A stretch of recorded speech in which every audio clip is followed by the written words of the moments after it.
My name is Lindy Drew, and I'm the co-founder and the lead storyteller for Humans of St. Louis. My name is Maliha Ahmed, and I am a storyteller. My name is Colleen Smith, and I am a storyteller. The mission of Humans of St. Louis is to tell the story of the people of St. Louis, one photo and story at a time.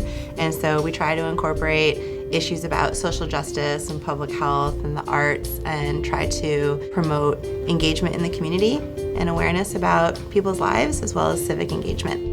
Humans of St. Louis really strengthens and enhances the lives of Missourians across the board, both here in St. Louis and out in other zip codes and areas of St. Louis as well. It's really qualitative data, right? So we're going out and we're talking to people and we're capturing their stories, but their stories are because of larger systemic issues that they often face. They're connected to things that other humans in Missouri and across the United States and across the globe might be affected by as well. So a lot of times the stories that we capture are indicators of maybe policy change that needs to happen at a state or a federal level, and we get people to be thinking about things a little bit more complexly and thinking about the narratives that they might have and the scripts that they might have about a person in a certain situation, right? They're able to then maybe think it's a little more nuanced than that. Think that it's a little bit more complex than just reducing somebody to a single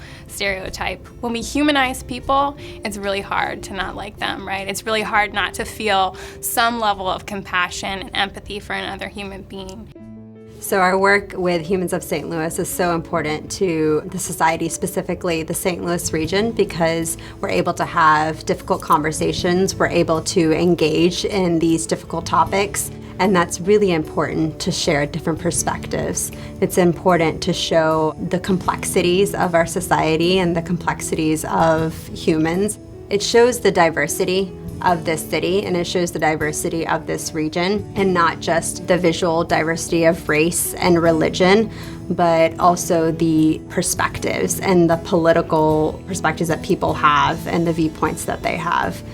We have definitely posted things where it's touched some, hard topics, and we've had some pushback, but we wanted to have that platform for people to say, you know what, I wouldn't have talked to this person if I came across them on the street. I wouldn't have spoken to them, actually had a conversation with them.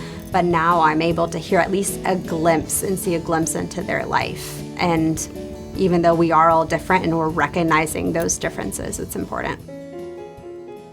I'm inspired by the Humans of St. Louis project because of the people that I meet on the street or any interaction that happens with an interview or a photograph.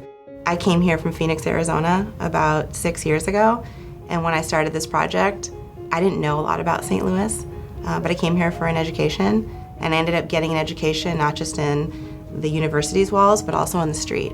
And so for me, what holds me here in the city are my friendships, my relationships, my interactions with people that I meet, that I interview, and it keeps me going.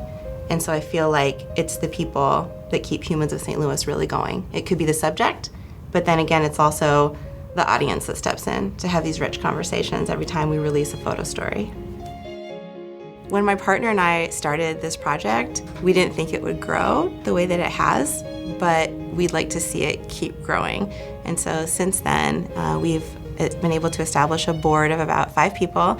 We have about 6 storytellers on the team. There's probably 4 volunteer editors, and we are also working on our latest project, which is a self-published book. And so we thought to do a compilation and then have it in bookstores where people could pick up this contemporary piece of St. Louis that has been just a reflection of the past 5 years, might be really beneficial for the city at this point. We're just excited to pull it together because it's 100% made in St. Louis.